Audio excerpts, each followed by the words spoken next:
नमस्कार। बहुत ही सुंदर सा प्यारा सा झूमर के गीत लेके आयल बनी जा, देखी जा, सुनी जा, बताई जा कैसन बा। बाबा के खेतावा खेसारिया के सागे हरी के लाल, खेसारिया के सागे हरी के लाल, फरे फूले गईले काचा नारे हरी के लाल, फरे फूले गईले काचा नारे हरी के लाल।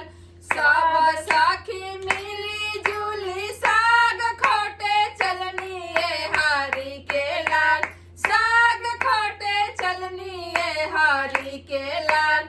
कहा सखी ससुरा के हाल हरी के लाल, कहा सखी ससुरा के हाल हरी के लाल।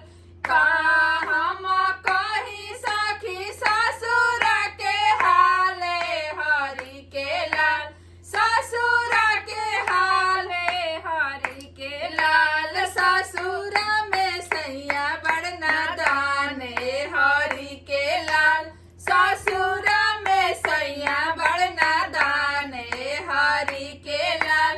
जब हम जानती की सैया बड़ना दाने हरी के लाल, सैया बड़ना दाने हरी के लाल।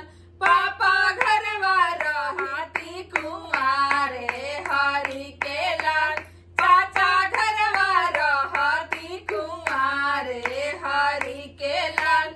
बाबा के खेतावा खेसारिया के सागे हरी के लाल, खेसारिया के सागे हरी के लाल। फरे फूले गईले काचा नारे हरी के लाल, फरे फूले गईले काचा नारे हरी के लाल।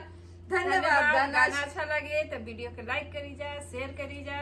नया बनी जा चैनल पर पहली बार देखा तो जा हमने के गाना तो हमने के चैनल के सब्सक्राइब कर लीजा। फेसबुक पेज के पवा नहीं जा तो वहाँ भी फॉलो कर लीजा। धन्यवाद।